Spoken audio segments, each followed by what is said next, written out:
Hi guys, this Merzano again at syempre welcome dito sa ating Kalingap News Update. At marami tayong pag-uusapan ngayong araw guys. Syempre itong Chris Part 22, magkano ang live super chat?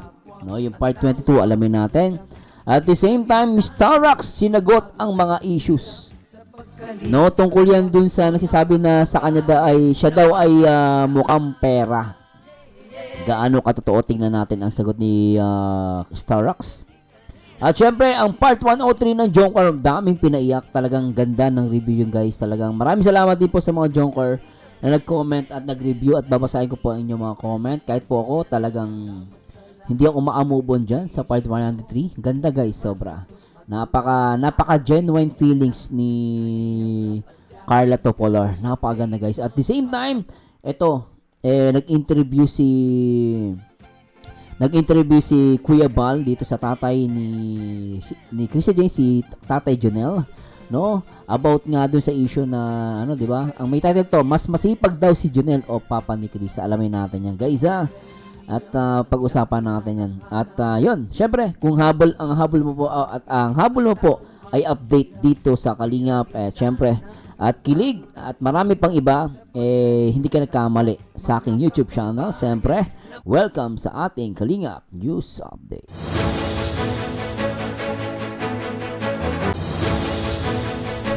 Kalingap News Update.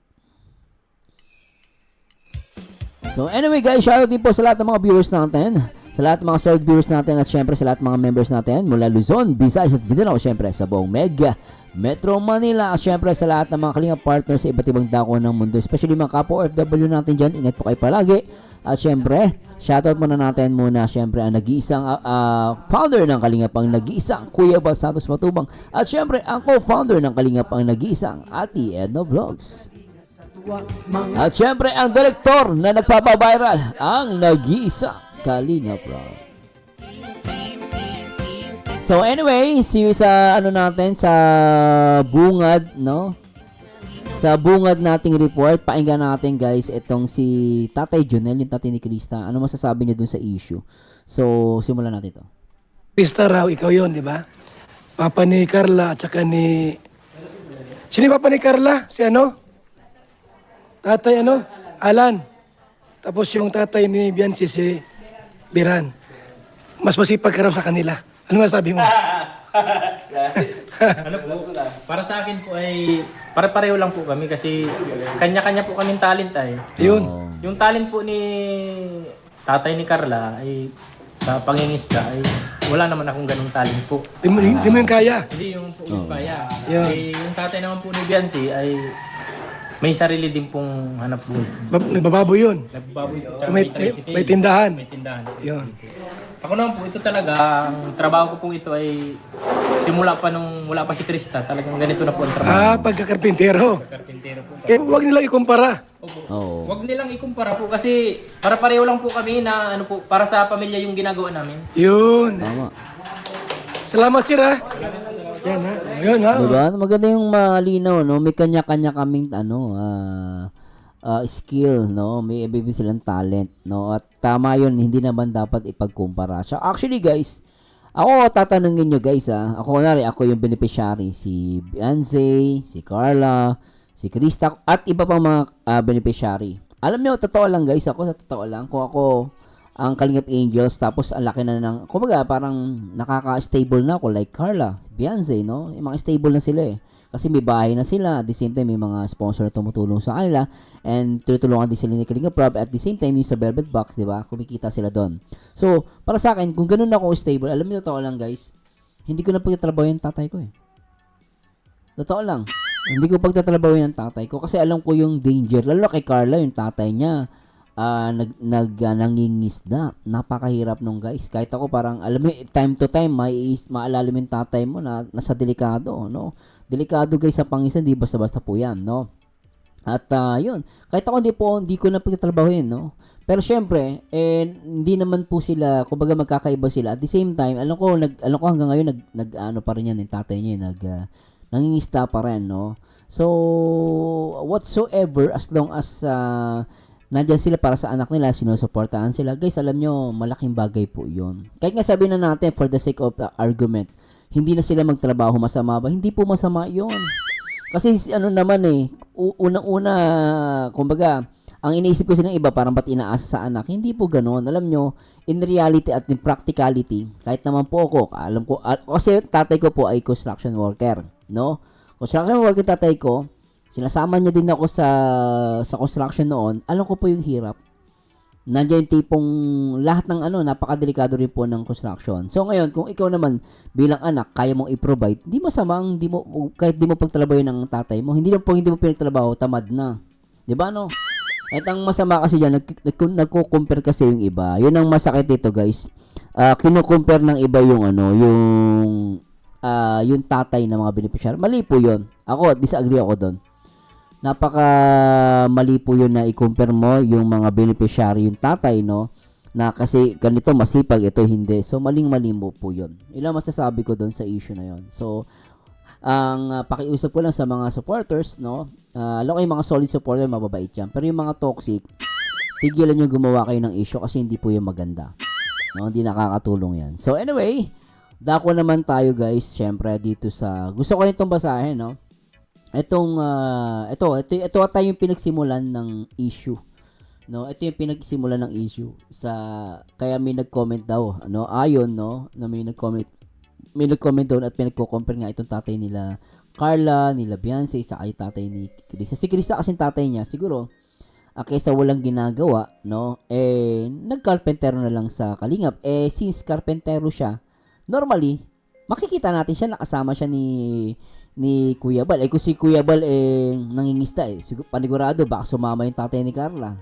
Kasi marunong siya mangis nagkataon lang construction worker yung tatay ni Krista. So talaga yun na makakasama, no? Pero lahat sila masipag, lalo na yung tatay ni Beyonce. Di ba? Si Beyonce maasikaso din sa mga anak, yung tatay niya. So hindi kasi malawang ang isip ng iba Diba no guys?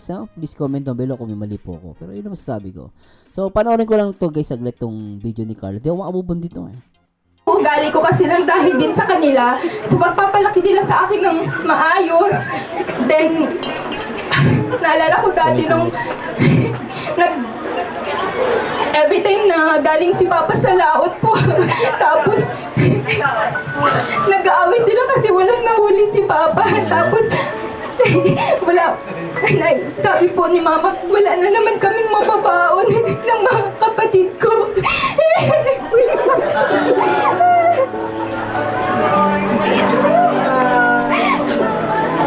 Tumatakbo po ako dun sa dagat, tapos nakatingala po ako sa langit. Nagpipray ako na Lord, sana.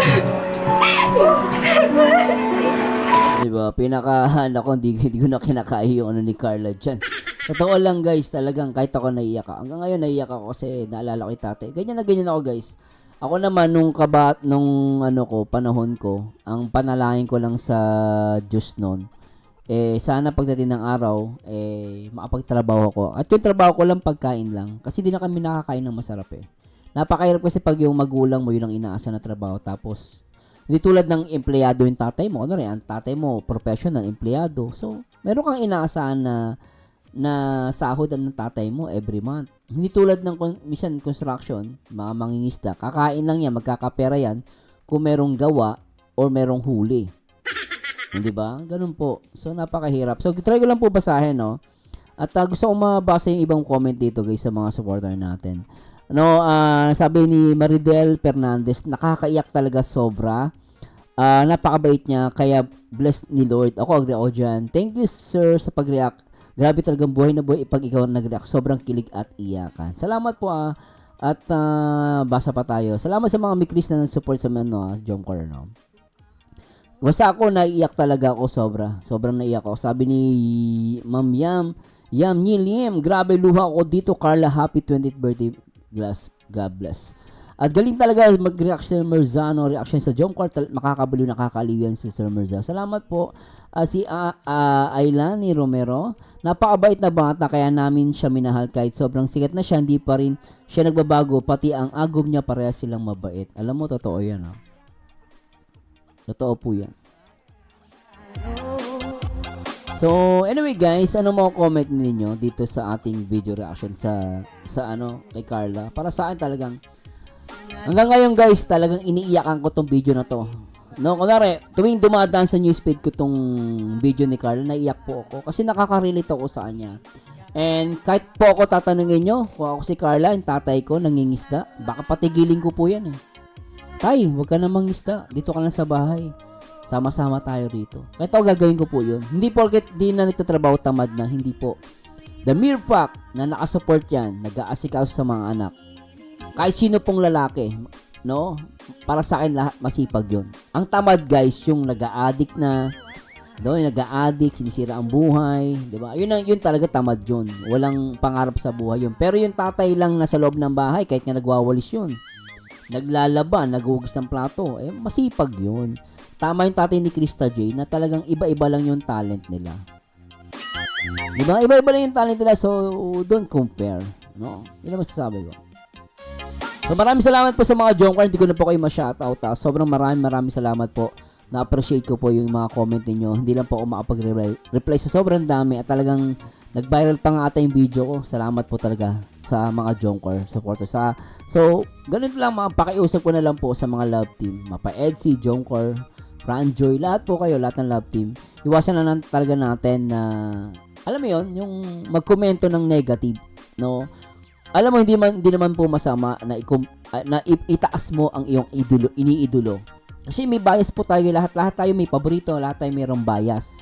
Ngayon, yung paborito mo, kahit sa anong sabihin mo, okay yan. Kasi idol mo siya. Pero, ang like ko sinasabi, huwag kayong magkokomento na pwedeng pagmulan ng away. Kaya minsan, ko-comment ka, pagmumulan ng away yan. Diba? So, tigil mo yun. So, yun ang pakiusap ko. Kailangan, sabi ko nga, nobody's perfect. No? Talagang may toxic at may toxic sa lahat ng kahit saan naman pong community. No? Even sa mga love team, sa mga newscaster nga, sa boxing. Di ba? Sa boxing lang, maraming diyan, gulo rin yan sa community. Kay Casemiro versus sa ibang boxingero, sa boxing. So, talagang marami po. Hindi mawawala ang bashing at katoksikan. So anyway, dako na po tayo sa ating pangatlong usapan. Ito na. So tapos na tayo sa part. Salamat po sa mga Jonker ha. So dun sa tatay, sino ba nga masipag? Tapos na tayo dyan. Ito, sagutin natin, no? Yung Mikris Part 22, magkano ang live super chat? So huli natin yung sa Mikris. Ito, unahin natin ito guys. Gusto ko itong mapanood at mapakinggan. Itong isa sa mga live ni Starrox last time. So ito yung regarding to sa may plato issue. Pero nagulat ako about to sa plato issue, pero nakaagulat lang may ganito palang usapan kasi last time may nag-comment sa akin na kaya daw binabas etong si Starrox di umano'y nagsalita siya na nagpaparinig daw siya tungkol sa pera. Sabi ko, hindi ko naman po naririnig yun, wala akong katibayan. O sinasabi nila na meron daw sinabi. So let's see guys, tingnan natin yung sasagutin dito ni Kuya Starrox. Starrox tinagot ang mga issue na mukhang pera daw siya. Kasi ako, aamin lang ako sa inyo guys. Ako mukha din akong pera. Pero syempre, kung kahit ako mukha akong pera, yung pera na yun, paghihirapan ko. No, hindi ako mangi-scam. Meron kasi mukhang pera, yun talaga mukhang pera. Di baling makasiran ng kapwa, magkaroon ng pera. Yun talaga mukhang pera yun. Pero let's admit, lahat tayo kailangan natin ng pera. Pero pag sinabi mo mukhang pera, matinding yan. Matinding panghusga yan guys at dun sa tao. Nakakaawa naman. So anyway, pakinggan natin itong si Starrox. Tara.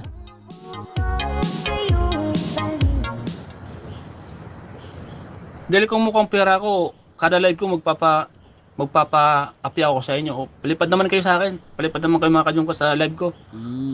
O baka naman, meron ba kayo narinig sa akin yan? Meron ba kayo narinig sa mga live kong ganun?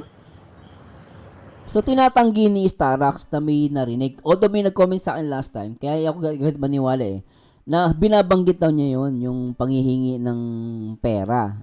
Pero sinasabi ni Starrox dito, nagpapaliwanag siya, hindi niya sinabi yun sa kanyang mga live. So, tuloy natin. Naman, meron ba kayo narinig sa akin yan? Meron ba kayo narinig sa mga live kong ganun?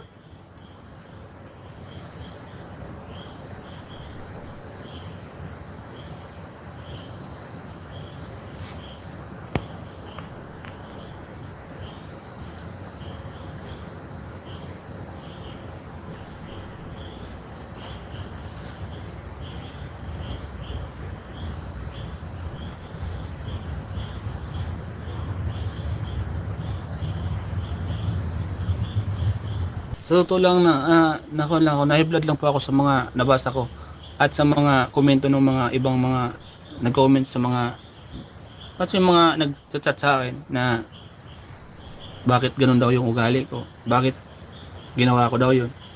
Alam niyo po, wala naman akong kondon eh, wala naman akong masamang intention dun sa ginawa ko. Nasa social media tayo, lahat ng mga nangyayari dun ay content yun eh. Saka wala akong gustong masaktan dun. Kaya nga naka-vlog yun kasi alam nila, lahat ng mga nandoon, alam kong maintindihan nila ay vlog lang yun. Pero yung mga message nila sa akin, masasakit. Kumbaga, tagos hanggang buto.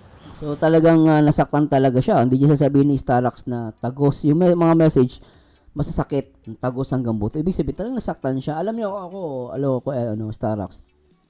Kasi hindi mo may iwasan kasi laging pabor sa yung comment, no? Hindi maiwasan lalo na sa social media tayo. So, ako mapapayo ko lang kay Starax. Alam mo, Starax, basahin mo lang yung maganda yung sinasabi sa iyo. Yung mga negatibo, pabayaan mo. Ako kaya minsan totoo lang, hindi ako nagbabasa ng ng mga comments eh. Totoo lang minsan guys, hindi ako masyado nagbabasa ng mga comments. Kasi totoo lang, pag nagbasa ka ng comments minsan, baka ma-stress ka. Kaya ako talagang totally hindi ako nagbabasa guys. Hindi talaga nagbabasa niyan.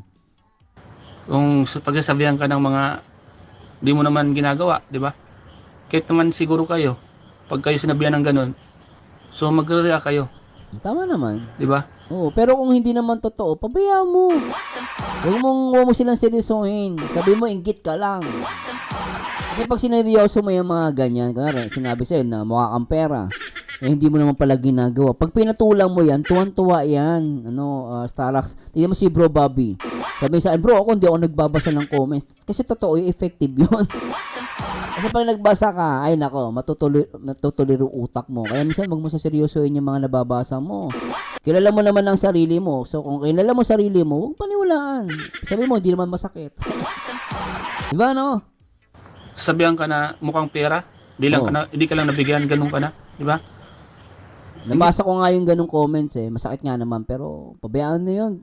Starax, kung di mo naman ginagawa, di ba? Ba't ka masasaktan? Pabayaan mo na. Although, sabi ko nga, magkakaiba tayo. Siguro, talagang talagang dinibdib ni Starax Tagos agam buto daw Di ba? Ang point dito, ang nagko-comment sa kanya, yung mga viewers, no? Pero I don't know kung Jongkar yun. Kasi marami ako nabasa rito kanina, Jongkar sila. Kuya Starax, wag naman sana madami yung Jongkar. Pero, kasi sasabihin siya dito mamaya napanood ko kasi ito guys, sabi niya baka lumipat siya sa EDC.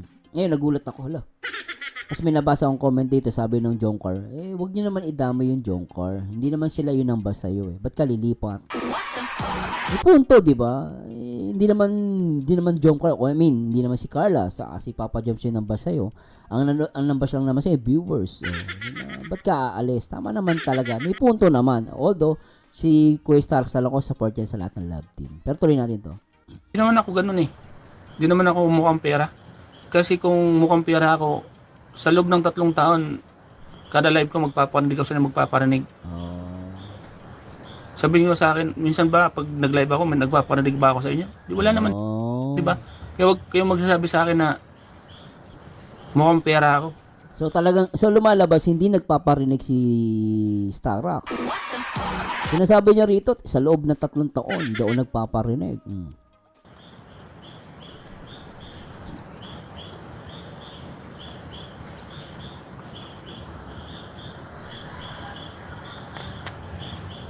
Alam niyo naman, kailan nyo naman ako, di ba? Mga ka-Jomcar.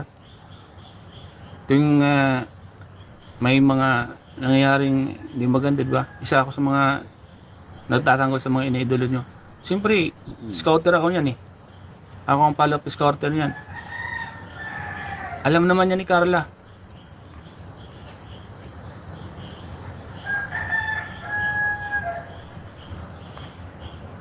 Pero, minsan ba napasalamatan tayo? Di naman, di ba? Pero wala kayo narinig sa akin. Oo. Hugot si Sa loob ng 2 Starrox, years, ah. narinig nyo ba na may nagpasalamat sa akin? Wala naman, di ba? Wala ka. Mukhang may hugot dito si Starrox, ah. Wala doon nagpasalamat sa kanya.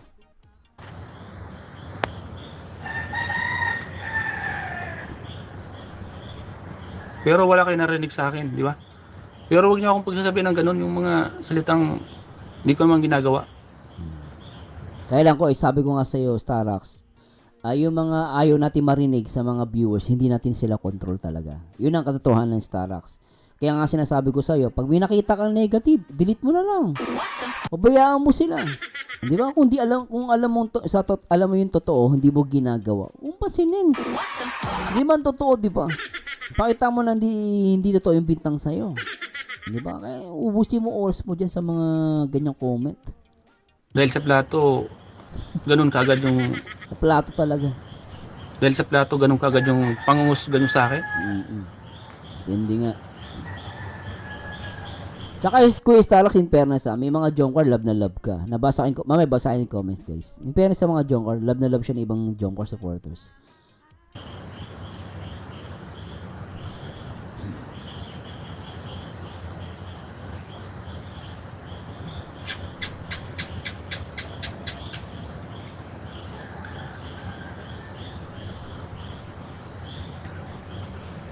Alam nyo, sinabi ko na lilipat ako sa EDSA. Alam nyo kung bakit sinabi ko? Ayan, sinabi. Ito, narinig ko to. Yan, sinabi niya, lilipat doon si EDSA, oh. Dahil the time na tahimik ako, the time na nag-iisip ako sa mga nangyayari sa akin. Andiyan nakapaligid yung timbulong sa akin. Timbulok. Yung timbulong kasi sa EDSA yun. Okay. Sila yung nag-aakay sa akin na nagpalakas ng loob. May lumapit ba sa akin na Kajungkar? Wala naman, di ba? Wala ka. Oo. Ikaw, sipin mo sa akin. Kung ikaw ay may problema, iba yung mga lumapit sa'yo. Ikaw, anong sasabihin mo? Kumbaga parang sinasabi ni Kuya Starrox, yung time na may problema siya, ang tumulong talaga sa kanya at lumapit at nagbigay ng advice, itong mga timbulong. Parang nakakaramdam ako ng something. Kasi di ba, ang timbulong, sila Dr. Love, sila Redsing, di ba, yung sa EDSA Sa Jonkar naman, sila Kuya Neil, sila Kuya Jens, di ba, no? So, medyo parang sa ito guys, i-correct nyo po kung mali ako, nag-a-analyze lang po ako. Parang dating sa akin, parang meron silang hidwaan, no? Parang hindi siya, kasi sinasabi niya rito, ang lumapit lang sa kanya yung mga timbulong. Pero pagdating din sa Jonkar, parang walang lumapit. Ang panahon na may problema siya. Tama po ba? I-correct niyo po, mali ako So parang may ganon, no? Ewan ko kung ano yung sinasabi niyang grupo. Kung grupo ba ng, kasi timbulong Vlogger yun, di ba? Alam niyo, tama ba ako, di ba?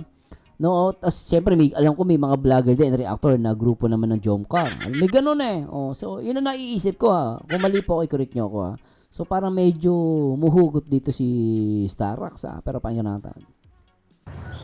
Ikaw, sipin mo sa akin. Kung ikaw ay may problema, iba yung mga lumapit sa'yo. Ikaw, anong sasabihin mo? So parang may tampo ka doon kasi hindi ka nilapitan, pero alam mo Starrox, hindi ka dapat pagkaroon ng tampo. Kung mali ako Starrox, i-correct mo ako Kung may tampo ka man doon sa ibang grupo, alisin mo 'yon kasi minsan pag may problema tayo, dapat talaga sarili natin ang makakatulong sa atin. Ngayon, kung may lumapit, magpasalamat tayo. Kung walang lumapit, magpasalamat pa rin tayo. Kasi yung ganito, Starrox, baka mamaya mabigyan ng, alam mo yun, syempre sa mga ibang Jonkar, hindi maiwasan magtampo sa iyo yun. Pero ako naintindihan ko naman, syempre masakit nga naman, pero syempre hindi natin maiiwasan na may magtampo sa'yo kasi ba't sinasabi yun? Diba? Tapos parang aalis ka pa, pupunta ka pa ng EDSA. Magtatampo talaga yung iba, hindi mo masisisi. No? So, mga ganitong comment, Kuya Starrox, medyo minsan hindi lahat kailangan mong sabihin sa live. Minsan tahimik ka na lang. Tingnan mo, baka mapag-isipan ka pa ng iba. Parang ano lang pala tayo sa kanya. Diba? So, iwasan natin yung ganito, Kuya Starrox. Pero, that's your live, no? That's your opinion, that's your comments. So, I respect it. No? Pero kung tatanungin mo ko, iwasan mo yung mga ganito kasi magkakosto ng another commotion between the groups. So, iwasan natin to. So, anyway, kung Starlax huwag ka magad sa akin na comment ko lang yan. And pasensya ka na kung may na-comment ako. So, yun ang na-analyze ko lang naman. And advice ko lang naman to. At saka ako lahat sinusuportahan ko. Kilala niyo naman ako, wala ako. Oo. Lahat ng mga Oo. love team, sinusuportahan Oo. ko lahat. Tama. Supportado yan. Solid kalingap si Kuya Starlax.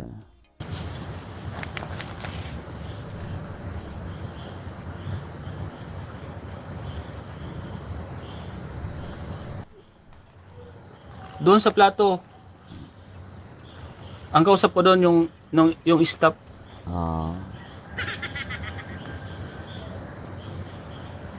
So anyway, medyo ano naman na tayo guys, no? Yung sa plato, isunod na lang natin topic yan, di ba, no? Salamat po sa mga sa mga viewers natin. Comment po kayo guys ha, and kung kaya niyo po, please don't skip ads. So, punta naman tayo sa another report, no? I-report po natin. Salamat kay Kuya Starlax ha. Sa mga Jonker ha, so please comment down below kung ano masabi niyo dito sa live ni Kuya Starlax. So, pa ako naniniwala ko, no, as long as wala namang katibayan na magdidiin kay Starlax, naniniwala po kung hindi naman siya mukhang pera. Lahat naman tayo nangangailangan ng pera. Pag sinabi mo kasing mukhang pera, ibig sabihin, scammer ka. Kasi ang scammer mukhang pera eh. Di ba, no?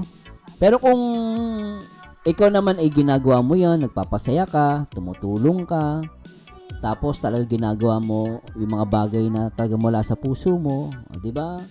Eh, yung para sa akin, hindi yung mukhang pera. Ang mukhang pera talaga naloloko, scammer. So, masakit din naman talaga. Tao pa rin naman yan. Although sinasabi ko kay Starlax, wag ka na magbasa. Pero hindi natin maiiwasan, magkakaiba ang tao. Kapag nakapagbasa ng negative yan, so hindi natin maiiwasan malungkot. Pero as much as possible, wag ka mag-comment. Wag ka magbabasa ng comments sa social media. Kasi pag nagbasa ka, sineryoso mo, ay nako. Ako nga, binabardagol ko lang yung mga basher ko. Wala akong pakialam Ganun no? So anyway, maraming salamat po at yun ang advice ko kay Starlax. And basta kay Starlax love ka ng Jomcar. Naniniwala ako sa mga Jomcar, love ka nila. So try natin magbasa guys Teka, babasahin natin. Babasa tayo ng konti. Sabi ni Mirna Amado, Sir, sa simula po ng pag-vlog ng Jomcar, siniscribe na kita at nasubaybayan na rin kita at pinapanood ko po ang mga vlog mo sa mga magulang ni Carla. Alam po natin nasa Sockmate po kayo. Kaya lang, may hiling ako sa iyo na huwag kang umalis sa Jomcar.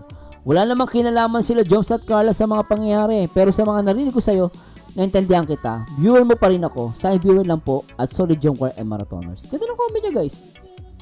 At totoo lang. Kaya sabi ko nga sa iyo, Kuya Starlax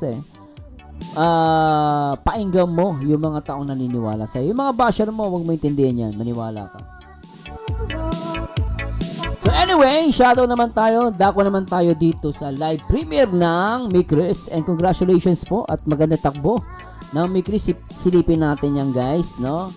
At yon na nga, kakagabi, merong live premiere po ang si Kalinga Prob. At nakitang-kita po natin ang ganda ng pasok ng live premiere. Kasi ang live premiere po, nakakuha ito ng 74,000. Grabe. 74,323 pesos. Ang dami, laki. No, meron tong 6.1k na likes at meron tong 617 comments at no. At yun, ang pakiusap ko lang po sa mga Mikris, tuloy lang po ang pagla-likes and comments and syempre sa lahat ng mga team Kalingap. So silipin natin kung viral ba tong possible ba siya mag-viral o hindi.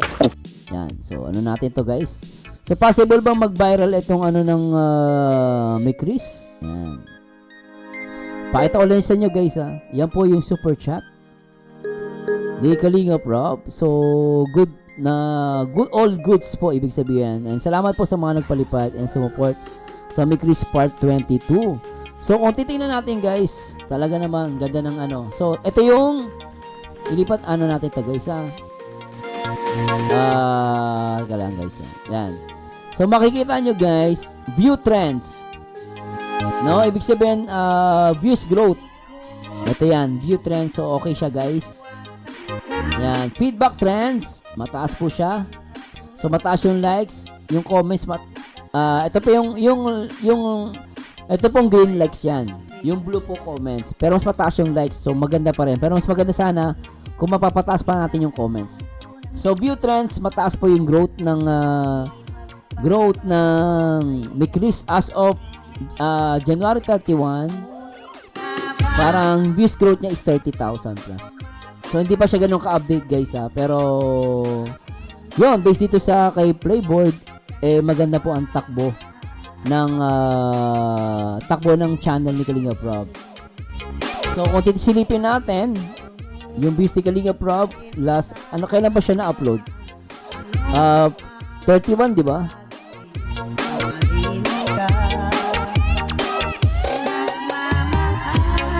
Medyo wag na tayo dito guys, medyo lalayo tayo.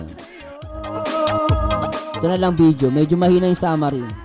Pero anyway, congratulations po sa Mikris, no, for having 74,323. So, baka gawa po tayo ng update dyan tungkol sa super chat na Mikris. Pang ilan kaya? Kasi, kayo na tinatabulit ko din po kung pang ilan ng Mikris sa pang ilan yung Mikris sa sa super chat. Pero kung sisilipin po natin ulit, no? Silipin lang po natin ha para hindi po kayo maano. So try po natin silipin ngayon. So kung from kung from January, no? Kung silipin natin January. Ang teka lang, silipin natin guys. Yung Mikris kasi, yung part 22, ang taas 74,000 yung palipad. Yung Jomcar 103, 39,000. 102, 32. Tapos yung kay Joy sa Franjo 29,000. Kay Kalinga Prab 2,000. Tapos yung ang Mikris sa pagbabalik 66,000. So 100,000 yung kay Carla. Sa month of January 2026, yung malakas yung kay Carla. No, sa part 101 ng Jomcar. Pero it seems kung ang usapan natin ay January 2026, taga lang guys lumalabas una yung Jomcar, then pangalawa yung Mikris. Sa month of January na malaki ang super chat. Pero remember, pang top 2 pa rin yung Mikris kasi sa Jomcar 100 and then yung dati is 103. So part top 2 pa rin yung sa Mikris. Pero sa January 1, sa January 2026, ang mataas po yung sa Jomcar na 100, yung kay Carla na 100 yung super chat. Then pangalawa itong 74,000. In the month of January lang po yan huwag niyo mapagkamalian So anyway, congratulations po. Congratulations po ulit sa lahat ng mga marathoners and super chatter ni Kalinga Prab. And salamat po sa patuloy na support sa Team Kalingap, especially sa premiere ng Mikris. And salamat din po sa lahat ng mga Jomcar. So yun lang po masasabi ko. Iwasan na natin ng mga negative comments. Pero sabi ko social media to. Pag nasa social media ka, dapat talaga tibayan mo ang loob mo. Tsaka huwag ka magbasa ng masyadong negative comments. Maano ka dyan, nakaka-toxic yan, nakaka-stress. So good vibes lang, di ba? And salamat sa mga Jomcar na nanood po sa akin. Pasensya na po, di po ako makapag-comment sa inyo. Medyo busy lang po. At syempre, sa lahat ng mga usa issue, kung sino masipag, lahat sila masipag. And the same time, sa lahat ng mga may galit kay Kuya Starax, may tampo, alisin na natin yung guys. Let's move on. And tama naman yung comment No, kung lilipat si Starax sa EDC, karapatan niya yon. Pero syempre, wag naman idama yung Jomcar. Pero sabi ko nga, kung gagawin ni Kuya Starax, lilipat siya sa EDC, karapatan niya, wala tayong magagawa. Kaya nga lang, tama na may ibang supporter. Wag na idama yung Jomcar kasi wala naman silang kasalanan. Diba? Magiging unfair nga naman. And let's see kung ano yung ni Kuya Starax sa plano niya. Kung magtutuloy ba siya sa EDC or tuloy niya nang iiwanan ng Jomcar o mag-i-stay siya. So whatsoever, as long as nasa isang community naman tayo guys, so whatsoever, karapatan niya yun. Pero panalangin natin na maayos ang lahat.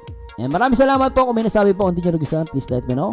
And please comment down below ano masasabi nyo dito sa ating mga topic. And salamat po sa pagtutok sa ating Kalingap News Update. Ito po, paborito nyo reactor na nag-iisang Merzano TV 2.0, and to God be the glory, guys. Paalam! Hindi ko na sana pinagmasdan ang iyong ganda.